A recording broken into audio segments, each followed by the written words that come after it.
Hello and welcome to This Is Us. I'm Becca King-Reed. This week we're coming to you from wine country. We're at Chateau Julien in the Carmel Valley, and we're going to find out how our Monterey County wines are made. I'm here with Chateau Julien's Kristen Horton. And Kristen, we are at this is just a lovely place. There's beautiful vineyards and a beautiful house. Tell us a little bit about Chateau Julien. It's family owned and operated. We've been here since 1982. And it's owned by Bob and Patty Brower. They originally came out from the East Coast and saw the beauty here in Monterey, saw the potential as a wine growing region, and built the chateau. And so it's been here for about 30 years. Just about. How long have you been making wine? How long did it take to get going? Since then. That was really? Yes, that was the first year that we made wine as well. We have had the same winemaker, Bill Anderson, for the past almost 30 years. Oh my gosh. And the vineyard that we're in here is actually our Sangiovese vineyard, which is just a 5-acre vineyard on the property, but the majority of our grapes come from the Salinas Valley.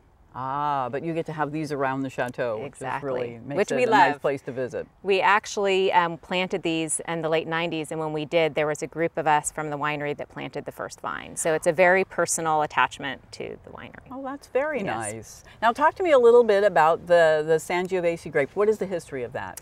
The Sangiovese grape is the primary grape grown in the Chianti region of Italy, and we chose it here for the climate that it's in. We do get a little bit more of the fog since we're about 5 miles from the coastline, but the winemaker has been able to control that and raise the sugar content of the grapes through canopy thinning and cluster thinning of the grapevines. So sun is key for good grapes. It is. It is.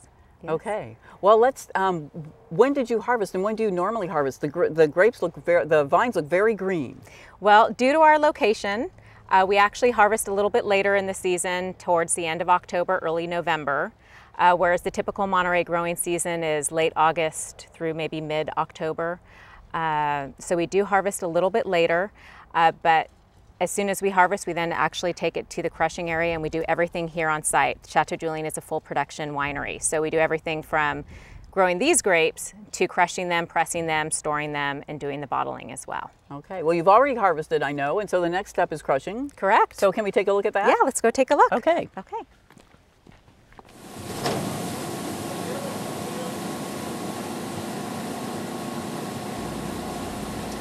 Well, this is the cellar.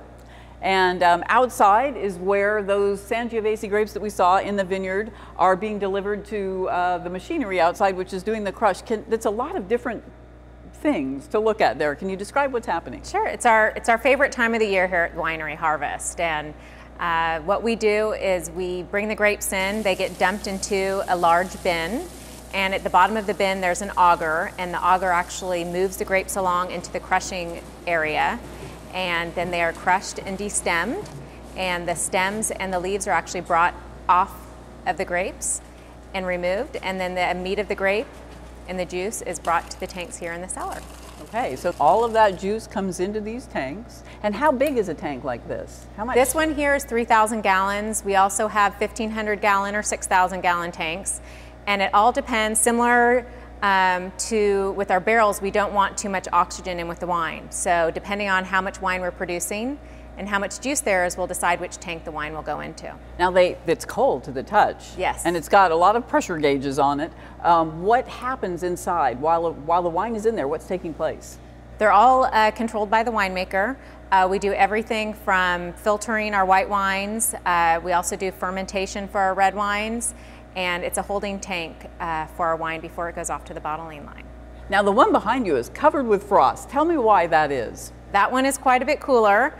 The bubble area on the outside is actually a refrigeration mechanism. And the ice forms there when we do cold stabilization, where we drop the temperature down to about 25-30 degrees for our white wines. And that causes all of the sediment in the wine to join together and fall naturally to the bottom of the tank. So the way the tanks are set up is we have this high valve here that allows the sediment to drop down below it. We can hook a hose up right here when we're ready to bottle, and it will take the nice clean wine out to the bottling line and leave the sediment here at the bottom of the tank. Kristen and I have moved to the Chateau Julien barrel room, as you can plainly see, and it smells wonderful in here. Tell me how much wine is in here? We have about 1,200 French and American oak barrels, all 60-gallon size, and this is what we call our Chai. And we built this building in the late 1990s as a way to store our wine barrels. And we have French and American oak here. Well, that's interesting. Now, since we can smell the wine, I'm assuming that air goes in and out of the barrels. How does that affect the wine? It does go in and out just naturally through the French and American oak. But the winemaker does not want to have the oxygen in contact with the wine. So what we do is rack and top off the barrels. Now, how do you do that? What does rack mean? Well, we literally bring the forklift in, take some of the top barrels off, bring them down. We'll take one barrel that's the same wine, and we will fill up the other barrels with that one barrel. Wow, so you just keep filling them up Exactly. so they're always full to keep out oxygen. What if oxygen gets in? It ages the wine faster, and the winemaker has less control over the wine in the barrel once the oxygen gets in. So it's just safer. He has more control over it if we're able to keep the wine at the top. Now let's talk about the control that the winemaker has. Once you get the wine in the barrels, he's doing more than just waiting around then. He's not just waiting for it to age. Tell us what he's doing. Well, first of all, he has to decide what type of oak to put it in. So there's all different kinds. There's American oaks and various types of American oak, from Missouri, from Montana, from Minnesota, and there's also French oak. So once he makes that decision, then he has to decide how long he wants to keep the wine in the oak barrel. And it can be anywhere from 6 months for a Chardonnay to a year and a half for red wine. It all depends on the winemaker, the type of oak, and also the age of the barrel. You can put it in new oak barrels, or you could put it in an oak barrel that is 1 year or 2 years old.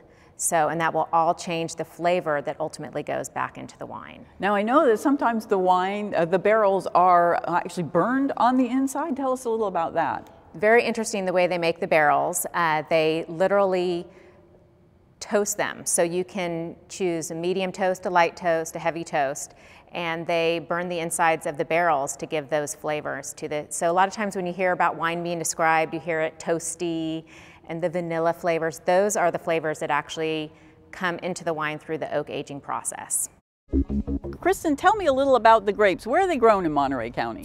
The grapes are grown here in Carmel Valley as well as in the Salinas Valley, which is the larger of the two valleys and spans about 90 miles long from the Pacific Ocean. Wow. And what makes them so special? The Monterey area at the Pacific Ocean has what we call the Blue Grand Canyon, and it's a canyon comparable in size to the Grand Canyon of Arizona, about 2 miles deep, and it affects the weather and the temperature of both the Salinas and the Carmel Valleys. So what does that do for grapes? How does that change the growing? It affects the fog that we have rolling in the mornings, and the fog rolling in the afternoons, and the wind that we tend to get in the afternoons. It also creates a temperature variation to where we can grow Chardonnay grapes in the northern Salinas Valley and Cabernet grapes in the southern. I see. Well, if you'd like to taste the wines made with these grapes, you have a fun option. Tell us about the Grapevine Express. The Grapevine Express is actually a project through Monterey Salinas Transit, and it circles through Monterey and comes out to Carmel Valley daily, and it picks up and drops off every so often to where you can go wine tasting, enjoy your visit at different wineries, and then hop back on and go to another one. Well, we hope you enjoyed your look at Monterey County wines.